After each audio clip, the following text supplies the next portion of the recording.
Welcome to the IGEOS show, where we help grow the passion for an extraordinary workplace. If you're listening to or watching this, we hope to strengthen your passion for a workplace that has the potential not only to have an extraordinary impact on your life, but also on the world. My name is Amit Riker, and my co-hosts are Valerio Pascotto and Timothy Galway. Now to you, Valerio.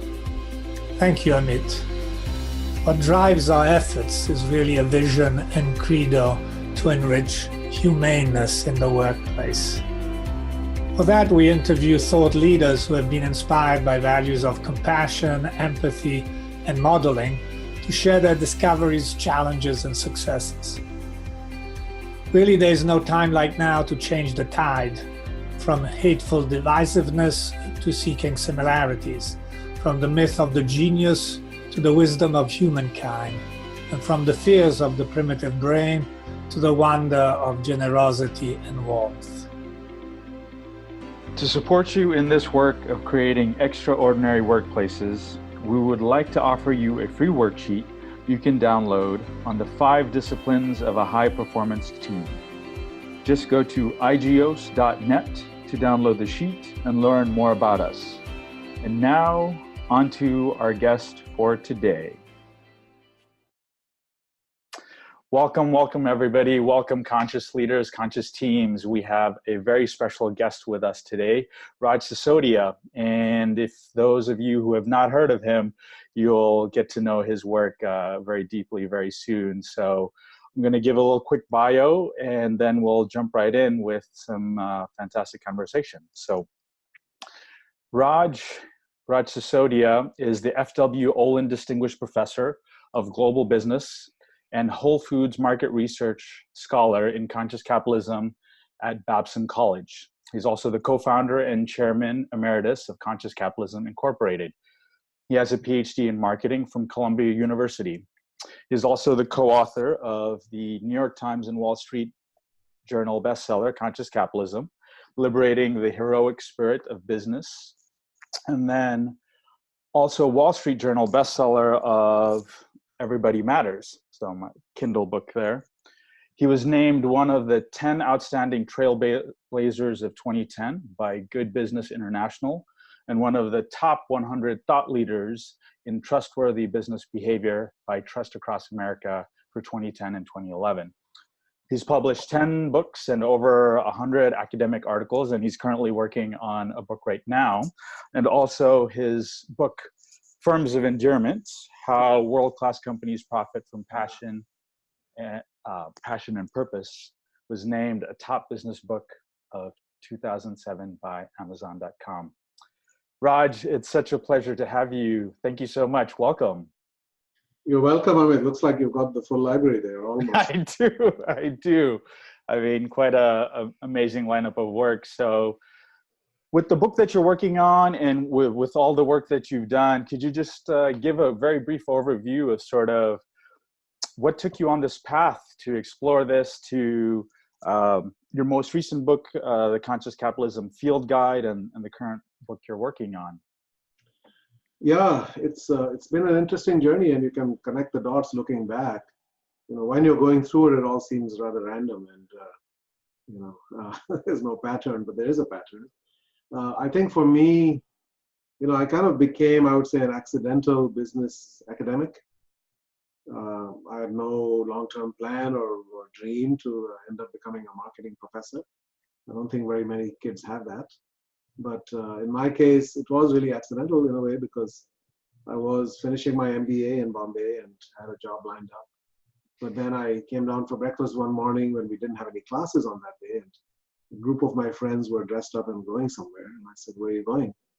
So we went to the US Information Agency to get GMAT applications. And I said, "Why do you need that? We're already doing our MBA." He said, "No, I want to apply for a PhD in business." I said, "I didn't know you can get a PhD in business." I said, "Give me 5 minutes, I'll come with you." Now, I had lived in the US as a child for a few years and then went back to India when I was 12. But I always wanted to come back, but I didn't know how. So I said, "Okay, let's apply for a PhD in business." And so the irony is that from that group of 7 or 8 of us, I'm the only one who actually ended up coming here. to get a PhD. I got a full scholarship at Columbia, Michigan, and Cornell, and a few other places, and ended up going to Columbia, and enjoyed the experience. Although, as I said, it wasn't driven by purpose or passion, right? It wasn't something that I was motivated intrinsically by. It was just essentially kind of a job and then a career, right? And but as I got into teaching marketing, and by the way, I chose marketing because I did not like finance, right? So there was nothing inherent to marketing that spoke to me. In those days in India, especially, it was such a dead socialist kind of economy that options were very limited. So you took whatever was the best path that seemed to have a job at the end of it. That was very practical, pragmatic sort of way you had to be. So anyway, I got into the world of business, academia, and given that I had a bit of an outsider's perspective, having grown up in India and also coming in somewhat skeptical, I was able to see things that I think a lot of other people simply glossed over. So I was able to see and react to many of the things, the practices, the ways of thinking, the language, the terminology, all of that, the mindset of business, which is kind of warlike in many ways, and many of the metaphors are borrowed from the military. And marketing just seemed to me a lot of insanity. It was just crazy amounts of marketing, amounts of money that was spent were just, like in 2004 when we did an analysis of that, we were spending $1 trillion a year on marketing in this country in that year. That's ads, coupons, and junk mail and some other things. Does not include selling, which is another $1 trillion plus. But $1 trillion was the GDP of India that year, right? So my thought was, if 1 billion people can live on the amount of money we're spending here on ads, coupons, and junk mail, we better be getting some great outcomes, right? And the reality is that no, we're not getting great outcomes. In fact, if anything, we're getting mediocre at best, and then many negative consequences. Customers have very negative views of marketing. Companies have extremely low returns on their investment, generally speaking, and society, in many ways, is being harmed by it. So my research focus really was on marketing efficiency, effectiveness, and ethics. And I was looking at a lot of things that were not working very well and showing that spending was going up and effectiveness was going down and efficiency was going down as well. And this was a bad picture. I mean, we were, everybody else is doing more with less. It seemed like marketing was doing less with more over time. And so we wrote a bunch of papers and then a book called Does Marketing Need Reform? And then I started another book that, originally was going to be about all the problems of marketing. I was actually calling it The Shame of Marketing, which was kind of, a self-loathing title, if you will, but that was a Peter Drucker phrase referring to the consumer movement as the shame of marketing. Fortunately, my mentor gave me some very good advice at the time. He said, people would rather hear about the solution and not the problem. All right, so let's think about the solution. So that got me to turn it around and just call it In Search of Marketing Excellence. And I said, we believe, and we have had data that companies spend a huge amount of money in marketing, and that's going up, and yet customer loyalty and trust are going down over time on average. So what's the opposite of that, which is that you don't spend a lot of money, and yet you have very high customer loyalty and trust. So we just started to look for companies that met those criteria. And as we did, and the question really that we were asking was a relatively small one, how do they allocate and then spend their marketing resources? And what can we learn from that? And so when we started finding companies like Whole Foods and others that fit those criteria, the Whole Foods was spending 90% less on marketing in those days compared to their industry average, and their customer loyalty and trust was much higher. We started to look at what they were doing in marketing. We found that they didn't even have a marketing department. I mean, they didn't have an ad agency. They didn't have a chief marketing officer, right? They spent very little, and 90% of that was spent in the stores, not at headquarters. And 90% of that related to their community activities, right? So they just kind of did a few things and they called it marketing. But yet they had outstanding customer loyalty and trust, right? So we said, well, how is that happening? Like, don't you need to spend money to make that happen? No, it turns out you just take care of your customers and provide great products and good service, right? And be honest and authentic. So it was not just about customers. We found it was about all their stakeholders. Employees loved them too. Mm-hmm. And this was true of all the companies that we were finding, right? Customers loved them, employees loved them, suppliers were loyal to them, communities embraced them. So they were really stakeholder oriented. But more than that, they had a reason for being. Right? So not only were they serving all their stakeholders cared about them. Why did they care about them? Because they had shared values and shared purpose. So they had a reason for being that went beyond making money. And that's what was the sort of glue or the magnet holding the whole stakeholder system together. So everybody connected to Whole Foods cared about, healthy eating and cared about food and cared about the food system, how we produce it and what we put into our bodies, right? So there was a higher purpose to the business.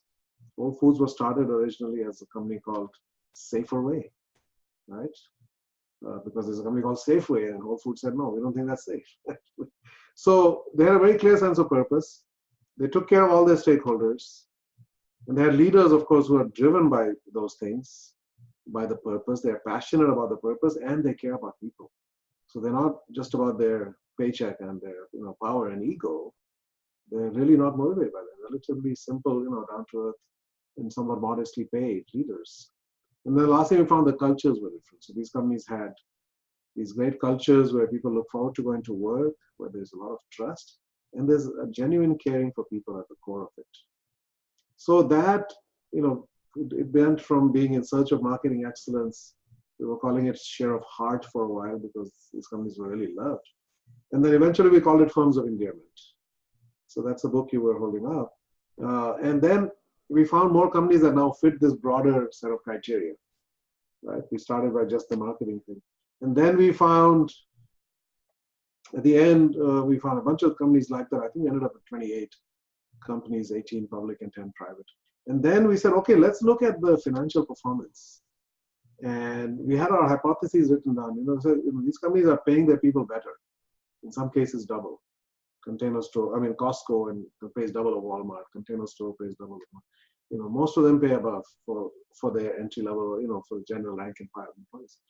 And they invest in their customer experience, and they do not squeeze their suppliers. So suppliers are actually profitable and able to invest in R&D and so forth. They are investing in their communities a lot in many cases.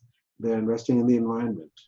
And they were paying taxes at a much higher rate than average, 34% for that original set of companies. So we said maybe there's less left over for investors at the end of the day because there's no free lunch, right? That's what we are told. But as it turned out, that these companies outperformed the market dramatically, right? 9-1 over a 10-year period. Wow. So we were caught in that trap, thinking it's a zero-sum game, and if you want to pay your people well and your supply, then investors are going to have to sacrifice returns. But it's not true. You do not have to rob Peter to pay Paul in business. There's enough for Peter and Paul and Mary for that matter. There's more than a free lunch. There's, it's amazing. That is the magic of business, right? We create far more output than we take in as input, right? But the magic of that gets released when all these things are working together, when you have shared purpose, shared value, values, right? And people are treated well. Then you tap into that inexhaustible reservoir of human caring, human innovation and creativity. It's the most powerful source of energy in the world. Most companies don't have access to that because they're running a mercenary operation. They're buying your time in your hands, right? But everything else is a gift that we are capable of giving when we are inspired, when we are in spirit, right? When we feel safe, when we feel joy. So that's really what triggered this. So for me, if I think back on it, Joseph Campbell talked about you follow your heartbreak and you follow your bliss to find your purpose, right? I wasn't actively asking about my purpose. I knew I was following my heartbreak. There were things I was seeing in the world of business, that really grated on me, and other people seem to accept that as normal, right? So I was heartbroken in a way by the normal ways of doing things. And then I remember during the writing retreat for this book, Firms of Endearment, one day in June of 2005, I think, trying to write some of the stories of these companies that did all these beautiful things, and having tears in my eyes, trying to write. And I said to my co-author, David, I said, I've never been positively, emotionally impacted by my work before. It's the first time I've had a positive emotion you know. I've been frustrated plenty of times, but this is I'm literally moved to tears by the humanity that I'm writing about, you know. And I said, in that moment, I felt that I had found my purpose. My purpose had found me. You know, that's the follow your bliss part. What gives you greatest pain? What gives you greatest joy? So again, that became Funds of Endearment, and that then led me to meet John Mackay, the Whole Foods CEO, who loved that book. Whole Foods was featured in it. And then when we met a few months later, and I shared with him my vision, which I had created called the Institute for New Capitalism, Inc. You know, everything is an acronym for me. So I said, John, this is what I want to devote the rest of my life to. And he looked at it and said, that's exactly my vision, but I like the phrase conscious capitalism. And that's the first time I'd really heard of that. Wow. And he had been using it for a little while. And then Mohammed Yunus had actually coined it, you know, from Bangladesh, the Grameen Bank founder. But that's how we started the movement. A few months later, we had a retreat at his ranch, invited a bunch of people. And then later that year, October 2008, we had our first conference. And then it's taken off from there. So the movement is now 10 years old. We have chapters. I was just in Portugal, launching the chapter there. And then Minneapolis, a couple of weeks ago, we launched. So we have 37 in the US and about 18 or 19 outside the US now, chapters. And it's been growing. People are seeing the need. They know the old way doesn't work for anything, for anybody, really. You know, it doesn't work for any stakeholder on any dimension, really. Nobody's really happy. And we're destroying the planet at the same time. So we need a different way. We need a new operating system, a new philosophy for living and working. And that's what we're trying to do here through these ideas. We're trying to bring together the wisdom from the East and West, you know, ancient wisdom and modern understanding all together. You know, the idea of consciousness and how do we bring that to everything that we do. So that's in a nutshell. Beautiful. Thank you, Raj. For our audience, if they didn't capture, Raj definitely was covering, inserting in there the 4 tenets of conscious capitalism, higher purpose, stakeholder integration, conscious leadership, and conscious culture. And so I love how it's been such an organic sort of blossoming for you. Since we have just a short amount of time, want to still be able to get in and hear about, we heard a little bit about sort of what surprised you as you were sort of blossoming. What would you say to conscious leaders, either smaller startups or teams within an existing organization? You often talk about this concept about DNA, and that the DNA of consciousness really has to be put in. What would you say to leaders of sort of how they can either be making an impact to either help shift or shape the consciousness of their teams, of the companies, whether or not they're in a position of formal authority or not? Well, that's a big if. I mean, if you start with the idea of leaders, a leader as in the entrepreneur, the CEO, right? So that's a different story. And I would rather focus there. In my experience, it's very difficult to transform an organization from the bottom up or the middle out. Okay, it doesn't happen. I mean, I've yet to find an example of that. Now, it can happen somewhere close to the top where somebody learns about these ideas and then brings the CEO into the conversation. But ultimately, that has to be, you know, it has to emanate from the top. Because without that, nothing else can say. Even then, there's no guarantee that it will sustain. You need the CEO and the board of directors to really be bought into this. And they have to be bought into it not on just an intellectual level or at a business case level. See, we have this thing about having to make a business case for everything, right? So any human-centered approach that you propose, the question is, what's the business case? And if there's no business case, we don't do it, right? So happiness leads to, we want people to be happy. Okay, what's the business case? Well, happiness leads to more productivity and okay, then we want it. Well, you should want it anyway, right? Happiness should be important in any case. So we're not called upon to make the human case often enough, right? We're only called upon to make the business case. I think it should go the other way. We should put our stake in the ground to say, here is the human experience that we want to create. Okay, now let's figure out a business model around it, right? So, but the other thing that I would also say, and I've discovered this truth really as part of writing the book I'm working on now, you cannot, in my case, write about what you don't know. You can't teach what you haven't experienced. And so if I'm writing a book called The Healing Organization, I have felt the need to go on my own journey of healing and to look within and say, in what ways do I need to heal myself? And how can I learn more deeply about what healing is all about, so that I can then bring that knowledge, wisdom, experience to the world of business, or to apply it and look at how that might work there. Same thing with conscious capitalism. The leader, a company can only be as conscious as the consciousness of the leader. That places an upper limit. Therefore, if anybody gets intrigued by this, they have to first go on that inner journey and ask the question, first of all, do I want to do this for the right reasons? If I only look at chapter 6 and it says the financial performance is 9-1 in the original terms of endearment, that's the only thing that turns you on, then I would say it's probably not going to work. Okay? It's probably not going to deliver those kinds of results if the only reason you do it is for those kinds of results. Mm-hmm. That is the outcome of doing all the other things with true commitment and heart. If you do all those things with a genuine commitment to purpose and to people, right? Then those are the outcomes that result. But if you only take care of people because you think ultimately there's higher returns, it's like Fred Kaufman has a nice analogy for that in his recent book, The Meaning Revolution. Right.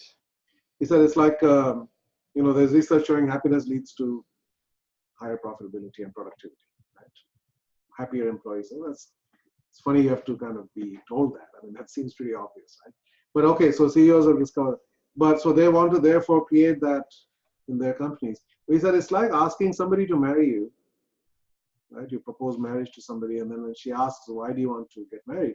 And you say, well, I read that married men live 5 years longer and they earn 30% more over their lifetime. That's why I want to marry you. Well, that's not going to go anywhere. So we need to do things for the right. Everything needs to be done from a place of love, really. So we have to do all those things for people and supply from a place of genuine caring for human beings. Because human flourishing, human well-being is at the top of the pyramid, needs to be. And everything needs to be, serving that objective. Today we have profits at the top of the pyramid, and everything else, sort of feeding into that. That has to flip. Profit is one of the many things that we need to do in a business in order to further human flourishing and planetary flourishing, not just human, but all life. And that's a big crisis that we have. Yeah. We're destroying other kinds of life and, of course, the planet. And we're all connected in this web of life. I was just reading today's New York Times. One more thing to worry about, the insects are disappearing. Not just the bees, insects in general are going down dramatically, right? And it's all tied in together. So yeah, we have to do this for the right reasons, and leaders have to look within and be committed and convinced that they're doing this because they passionately believe, even if this does not result in higher returns, but this is still the right thing to do. All right. Raj, what would you like to share about the current book that you're working on? Well, as I said, it's called The Healing Organization, and it came out of a few things. So one is I've been using healing as an acronym for the qualities of a great purpose. So I have an acronym for everything, right? For conscious leaders, it's selfless. For the stakeholders, it's spicy. And for the culture, it's tactile. And this one was healing. And it happens to fit many of the key words. It's heroic, evolving, aligning, loving, inspiring, natural, and galvanizing. That's, I think, a good list to define a great purpose. But as I thought about it, I said, it really is the case that we live in a world that has a lot of need for healing at every level. We talked about nature, we talked about our individual psyches, the levels of anxiety and depression and suicide skyrocketing, really. Interpersonal, healing within families, healing in our communities, healing in our companies, healing in the country. Many countries have never been as divided as they are today. And certainly healing, the planet. So there's a need for healing at every level. And I started to think about the role of business in that. And I've realized ultimately that business is fundamentally about healing. Because business is in a free market society, right? It's about two things. So Adam Smith talked about self-interest. So individuals pursuing their own self-interest will end up meeting each other's needs. But that's one drive. There's another drive, the need to care, right? And business really is a combination of those two things. It's not just self-interest to say, I'm going to make money by using you as somebody who will buy my product and somebody else is going to help me make it, etc. Right? It's about saying, I'm going to serve you something that you need, because in a free market society, the government doesn't provide you the things you need. It's left up to businesses to provide those things, right? So it's an enormous opportunity that business is given, but with that comes a huge responsibility. So if I come with an energy of serving you and understanding your real needs, not just your wants and desires and addictions, but actual need that you have, and if I fulfill that through my business, I'm making you whole in that way, in that dimension, right? And that's what healing means, to become whole. So I realized that business have done with that energy, right, of expressing yourself and serving others, rather than using others to serve yourself, right? Where with that energy, it becomes a healing activity. You heal everybody who you touch. You heal the customer, but even the people in your company who are engaged in that work on behalf of the customer, they get healed, right? And everything is. So I think it's what started out as a sort of here's a unique thought. Instead of killing people, how about we heal them? Because the reality is we are killing people. Heart attacks are 20% higher on Monday morning, right? 120,000 incremental deaths a year are due to the way we work in the US alone. And that's employees alone. I was just reading some recent research that says the longer you work, the later you retire, the sooner you die. Okay. Wow. Right? So if you retire at 50, you're going to live long. If you retire at 60, you're going to live less. If you retire at 65, you're going to die probably in a few years. So what's the human cost of business? You put a price tag on everything but human suffering. And not just the employees. What happens to their children when they are stressed out and burned out and die an early death? Right? I mean, the impact, the way we run our businesses impacts everything. Impacts people, impacts their families, impacts the next multiple generations in a way. Right? Certainly impacts the planet, impacts everything. So that's really the essence of the book. And we're looking at probably about 20, 25 stories of companies that are the opposite of all that. So they're taking people who have been burned out, who are stressed out, who are suffering all kinds of conditions and distress, mental, emotional, physical, spiritual suffering, and they are reversing it, they're turning it around. They're restoring people to wholeness and fullness. So I thought writing Forms of Endearment was an emotional experience. This one is even a deeper emotional experience because of what these companies are doing. And it's very explicit. In Forms of Endearment, all of that was kind of a byproduct of the things that they were doing. But here it's really focused on that. Wow. Thank you, Raj. A book very much needed, and I love how you bring, you talk about the different energies and Shakti leadership, the masculine, feminine, and very much regenerative. So Shakti brought in the feminine dimension, right? So I've come to realize, as far as I can understand, that there are four energies, right? And capitalism got built on just one. And actually increasingly, so there's masculine, feminine, elder, and child. Okay, four kinds of energy, right? And each of them has a positive and then a shadow side. So there's the father energy, which is a mature masculine. But then there's the hyper masculine, right? Which is domination, aggression, excessive competition, ambition, winning results at all costs, right? It's kind of everything is a war. There's the feminine, which is the other energy, but then the hyper feminine or sentimentality, neediness, dependence. There's the child energy of innocence and joy and creativity. But then the other side of that is the adolescent, self-indulgent and immature. And then the elder energy can be meaning and purpose and wisdom, but also can be dogma and division, right? If you look at religion, per se. So what we need is those positive elements of all those four, right? That's the whole person and that's the whole company. It has what Martin Luther King, tough-minded and tender-hearted, right? So that's the masculine and feminine. But we also, Nilima has coined a phrase, my co-author on Shakti Leadership, that as a leader, you need to be the wise fool of tough love. You have the wisdom of the elder, or your parent self, right, or the divine self, and then the foolishness of the child, which is important. Without that, you don't have joy and you don't have creativity. And then the toughness and the love, right? So wise fool of tough love is wholeness. And wholeness is healing. The definition of healing is to be whole. So to be whole means have all those energies. And in this book, we did, Shakti Leadership had the feminine and masculine dimensions, right? Much more. In this book, I'm finding the healing piece is much more about the child energy. It's about the innocence. The key word, I think, is innocence. You lose your innocence when you knowingly hurt somebody. That is a loss of innocence, right? And I think in the world of business, we have knowingly hurt a lot of people. The collateral damage is immense. Trying to sell more stuff to more people. So I think there's a loss of innocence, therefore a loss of joy, right? A loss of creativity. So it's bringing that healthy inner child back to life. That's, I think, if we can come from there as business leaders, if we can promote people with that fundamental innocence to them into leadership, I think that makes a massive, massive difference. That's so inspiring, Raj. And I can't wait to read the book when it comes out.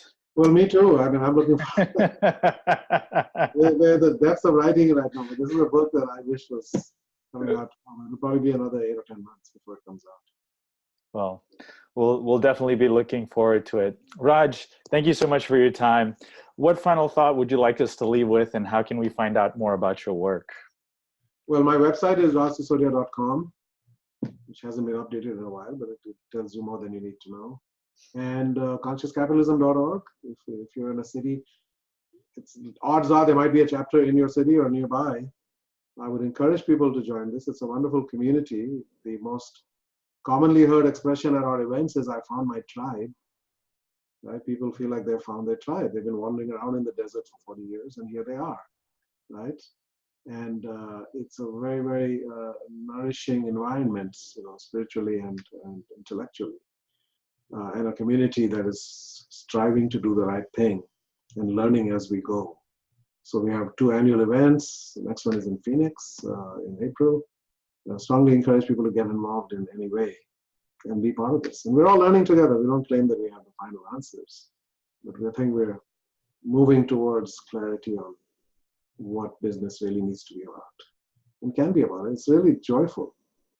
The last 12 years of my life compared to the previous 22, in terms of my work, have been night and day, right? It's just so much more meaningful and joyful to be engaged in this rather than squeezing out another dime of profit out of somebody's hide. Beautiful.